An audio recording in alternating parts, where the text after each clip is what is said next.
ဒီကိုင်းဟာ86ကာရက်စိန်တုံးကြီးတစ်လုံးနဲ့စိန်သေးသေးလေးအချို့ကိုလူယူဖို့ဂျူးလူမျိုးများလိုအယောင်ဆောင်ဝစ်ဆင်ခဲ့ကြပါတယ်။အဖွဲ့ဝင်စုစုပေါင်း4ယောက်ရှိပြီးခေါင်းဆောင်ကတော့ Frankie ဖြစ်ပါတယ်။လူရဲမှုအောင်မြင်ပြီးနောက်သူတို့ဟာ AV ကိုစားလန်ဒန်မြို့ရှိစိန်ရောင်းဝယ်သူတားကိုတွေ့ဆုံဖို့ထွက်ခွာခဲ့ကြပါတယ်။ AV ကနယူးယောက်မြို့မှာလောဝိရတနာရောင်းဝယ်သူတအုပ်ဖြစ်တယ်လို့စနစ်တကျဖွဲ့စည်းထားတဲ့ရာဇဝတ်ခေါင်းဆောင်တအုပ်လည်းဖြစ်ပါတယ်။ဒါပေမဲ့တန်ပေါင်းများစွာတန်ဖိုးရှိတဲ့စိန်လိုပစ္စည်းကိုတည်ဆောင်ထားရတာအလွန်အန္တရာယ်များပါတယ်။ထို့ကြောင့်အဖွဲ့ဝင်တယောက်က Frankie ကိုအရေးပေါ်အခြေအနေတစ်ခုခုဖြစ်လာရင်ကင်တွယ်နိုင်ဖို့အရင်အေးချင်ဟောင်းပိုးရေးစီကလက်နက်တစ်လက်ဝယ်ထားဖို့အကြံပြုခဲ့ပါတယ်။တိုးတော့လူစားလောက်ဘဟာအဆုံးမရှိပါဘူး။အခက်အခဲများကိုအတူတူကြော်ဖျက်ခဲ့ကြတဲ့မိတ်ဆွေတွေဖြစ်နေတော့လေထို့သူက Boris နဲ့လှုပ်ဝက်ပူးပေါင်းပြီး Frankie တိုင်ကစိန်ကိုပြန်လဲလူယူဖို့စီမံကိန်းချခဲ့ပါတယ်။စိန်ရောင်းဝယ်ပြီးအချိန်မတိုင်မီသူဟာ Boris ကိုဖုန်းခေါ်ပြီးစီမံကိန်းအသေးစိတ်ဆွေးနွေးကစိန်လူရက်မှုကိုစီစဉ်ခဲ့ပါတယ်။သူတို့ရဲ့ရည်ရွယ်ချက်ကစိန်ကိုတာရယူဖို့ဖြစ်ပြီးမိသူကိုများထိခိုက်စေလိုခြင်းမရှိပါဘူး။ထို့အပြင်မိမိတို့ရဲ့အထောက်အထားမဖော်ထုတ်ခံရစေရန်အခြားလူတွေကိုငှားရမ်းအသုံးပြုဖို့စီစဉ်ခဲ့ပါတယ်။တစ်ဖက်မှာတော့ Turkish ဟာမြေအောက်လက်မောင်းထိုးပွဲရုံနဲ့လောင်းကစားရုံကိုပိုင်ဆိုင်သူတဦးဖြစ်ပါတယ်။သူ့ဘက်မှာတော့သူ့ကိုကူညီစား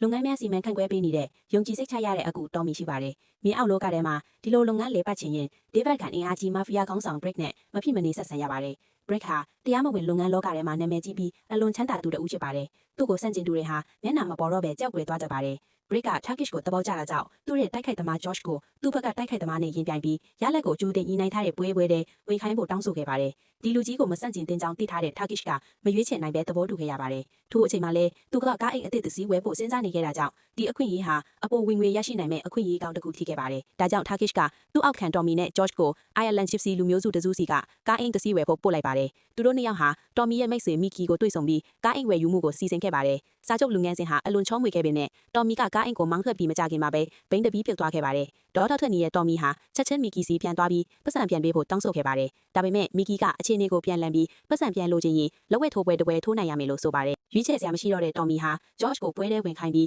းဒီအလွန်မှန်တက်နေတဲ့လူကိုသင်ခန်းစာပေးဖို့ဆုံးဖြတ်ခဲ့ပါတယ်။ပွဲဆောက်တင်ခဲ့ပါတယ်။ Mickey ကသူ့အင်ကြီးချို့နေချိန်မှာပဲမျက်နှာကိုနှစ်ချက်ထိုးခံရပြီးနောက်ဆုံးမှအချက်ထိုးခံရကလေဘော်ကိုပြန်သွားခဲ့ပါတယ်။ပထမဆုံးထိုးခံရတော့လေ Mickey ဟာအလွန်စိတ်လှုပ်ရှားနေပြီးမိမိရဲ့ယခုကလက်ဝဲထိုးချန်ပီယံဖြစ်ခဲ့တဲ့အချိန်ကိုပြန်ရောက်သွားတယ်လို့ခံစားခဲ့ပါတယ်။အမှန်တော့ Mickey ဟာတခါတုန်းကလက်ဝဲထိုးချန်ပီယံတဦးဖြစ်ပြီးမိမိကိုမထိန်နိုင်လို့ပြိုင်ဘက်ကိုတေးစေနိုင်လောက်အောင်ထိုးလူနေပါဖြစ်ဘူးပါတယ်။ဟုတ်ပြီဟာတော့မလွတ်တော့ပါဘူးဆိုပြီး Mickey ဟာသူ့အဝိစားတွေကိုဖြည်းဖြည်းချွတ်ကပြင်းထန်လာတဲ့ထိုးချက်တစ်ချက်ထုတ်လိုက်လိုက်ရာ George ကိုနေရာတင်မိတ်သွားစေပါတယ်။ Turkish ကသူ့ရဲ့တက်ခိုက်သမားကိုအပြင်းထန်ထိုးခံရပြီးဈေးရုံတင်လိုက်ရတာတိလိုက်တဲ့အချိန်မှာအလွန်စိုးရိမ်သွားပါတယ်။ကြိုတင်ညှိနှိုင်းထားတဲ့ပွဲကြီးကျင်းပဖို့ရက်အနည်းငယ်သာကြံတော့လေယခုနောက်ပိုင်းမှာသူ့မှာတက်ခိုက်သမားမရှိတော့ပါဘူး။အခြားရွေးချယ်စရာမရှိတော့တဲ့ Turkish က Mickey ကိုပေးပေါင်း1000ပေးပြီး George အစာဝင်ထိုးပေးဖို့ဆွဲလန်းခဲ့ပါတယ်။ဒါပေမဲ့ကားအိမ်ဝယ်ရောင်းအကြောင်းရပြီးနောက် Turkish ကဒီလူဟာအလွန်လီမာပါနာလွန်ကြောင်းတည်ထားပြီးသားဖြစ်ပါတယ်။ Mickey ကပတ်စံပမာဏနဲလွန်းတယ်လို့မကျေနပ်တဲ့မိမိမိခင်အတွက်ကားအိမ်တစ်စီးထပ်ဝယ်ပေးဖို့တောင်းဆိုခဲ့ပါတယ်။ဒီတစ်ခါတော့ Turkish ကလက်လျော့လိုက်ပြီးဒီကိစ္စကို boss ဖြစ်တဲ့ Brick နဲ့ထပ်မံဆွေးနွေးရပါတော့တယ်။ Brick ကလည်း Mickey ရဲ့တောင်းဆိုချက်ကိုလက်ခံတဲ့ပေမဲ့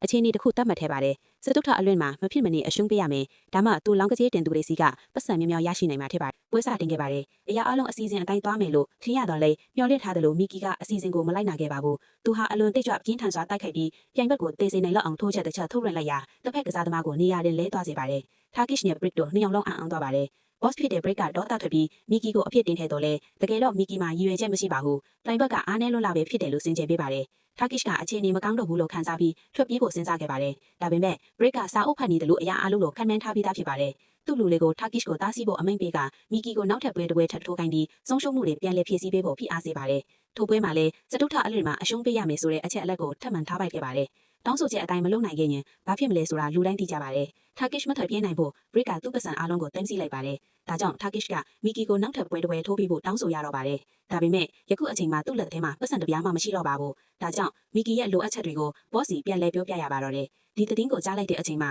Brick ဟာဒေါသတော်မကအမျက်ကြီးလွန်းသွားပါတယ်။ချက်ချင်းသူ့ရဲ့လူတွေကို Turkish ရဲ့လောင်းကစားရုံကိုဖျက်ဆီးဖို့စီးလွတ်ခဲ့ပါတယ်။ထို့အပြင် Mickey ရဲ့မိခင်အတူသူမရဲ့ကားအိမ်ပါမီးရှို့ဖျက်ဆီးလိုက်ပါတယ်။ဒီအကြောင်းကိုသိလိုက်တဲ့ Mickey ဟာစိတ်ထန်ရကြီးမှစွာခံစားခဲ့ရပါတယ်။အဲ့ဒီထုံးမှသာ Brick ရဲ့ရက်စက်မှုကိုကိုယ်တိုင်တွေ့မြင်သိရှိခဲ့ရပါတယ်။သူရဲ့လူတွေလုံခြုံရေးအတွက် Mickey ဟာနောက်ထပ်ပွဲတစ်ပွဲထိုးပေးဖို့မဖြစ်မနေလက်ခံခဲ့ရပါတော့တယ်။